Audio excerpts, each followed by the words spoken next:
సాయి కుమార్ గారు ఇప్పుడు కొత్తగా యాక్ట్ చేస్తున్న మూవీ 'ఆరి'. అయితే సాయి కుమార్ గారు ఈ 'ఆరి' మూవీకి ముందు లాస్ట్ యాక్ట్ చేసిన మూవీ 'కమిటీ కుర్రాళ్ళు'. అయితే 'కమిటీ కుర్రాళ్ళు' మూవీతో సాయి కుమార్ గారికి ఒక మంచి హిట్ కూడా వచ్చింది. అయితే సాయి కుమార్ గారు ఈ 'కమిటీ కుర్రాళ్ళు' మూవీ రిలీజ్ తర్వాత కాస్త టైం గ్యాప్ తీసుకొని ఇప్పుడు మళ్ళీ ఈ 'ఆరి' మూవీతో మన ముందుకు వస్తున్నారు సాయి కుమార్ గారు. చూడాలి సాయి కుమార్ గారికి ఈ 'ఆరి' మూవీతో కూడా ఇంకొక మంచి హిట్ తనకి వస్తుందా లేదా అనేది మనం ఈ 'ఆరి' మూవీ రిలీజ్ అయ్యాక చూడాలి. అయితే 'ఆరి' మూవీని ప్రొడ్యూస్ చేస్తుంది శ్రీనివాస రామరెడ్డి ఇంకా శేషు మరంరెడ్డి. అలానే ఈ మూవీని డైరెక్ట్ చేస్తుంది వి జయశంకర్. ఇంకా ఈ మూవీకి మ్యూజిక్ డైరెక్టర్ అనూప్ రూబెన్స్.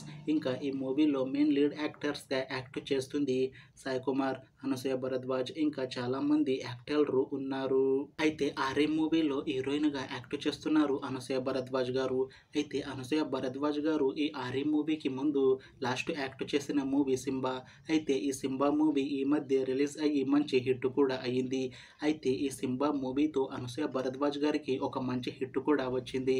అయితే అనసూయ భరద్వాజ్ గారు ఈ 'సింబా' మూవీ రిలీజ్ తర్వాత కాస్త టైం గ్యాప్ తీసుకొని ఇప్పుడు మళ్ళీ ఈ 'ఆరి' మూవీతో మన ముందుకు వస్తున్నారు అనసూయ భరద్వాజ్ గారు. చూడాలి అనసూయ భరద్వాజ్ గారికి ఈ 'ఆరి' మూవీతో కూడా ఇంకొక మంచి హిట్ తనకి వస్తుందా లేదా అనేది మనం ఈ 'ఆరి' మూవీ రిలీజ్ అయ్యాక చూడాలి. అయితే 'ఆరి' మూవీ టీం మాత్రం చాలా కాన్ఫిడెంట్గా ఉన్నారు. ఈ 'ఆరి' మూవీ చాలా పెద్ద హిట్ అవుతుంది అని అంటున్నారు మూవీ టీం. అయితే 'ఆరి' మూవీ టీం ఈ మధ్య ఒక చిన్న టీజర్ని రిలీజ్ చేసింది. అయితే దానికి మంచి రెస్పాన్స్ వచ్చింది. ఇంకా ఈ 'ఆరి' మూవీ చాలా పెద్ద హిట్ అవుతుంది అని అంటున్నారు మూవీ టీం.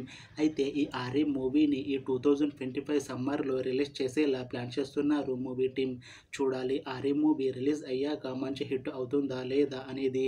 అలానే 'ఆరి' మూవీతో సాయి కుమార్ గారికి ఇంకా అనసూయ భరద్వాజ్ గారికి ఒక మంచి హిట్ వస్తుందా లేదా అనేది మనం ఈ 'ఆరి' మూవీ రిలీజ్ అయ్యాక చూడాలి. Thanks for watching this video friends. మీకు ఈ వీడియో నచ్చితే లైక్ చేయండి. ఇంకా ఇలాంటి మూవీ అప్డేట్స్ కోసం ఈ ఛానల్ని సబ్స్క్రైబ్ చేసుకోండి.